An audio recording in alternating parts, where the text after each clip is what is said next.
How to record calls in Google Voice. First of all, open your preferred browser and go to voice.google.com and sign in with your Google account. Once signed in, make sure your Google Voice number is active. Call recording is only available for incoming calls on Google Voice, not outgoing calls. When you receive a call you want to record, answer the call. To start recording, click on the record button. You will see the red button appear in red above the call number.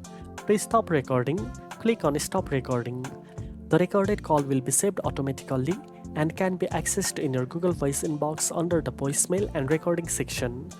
Please note that Google Voice notifies both parties when a recording starts for legal compliance, so make sure the other person is aware.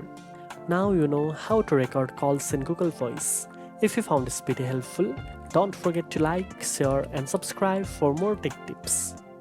Thanks for watching and I'll see you in the next one.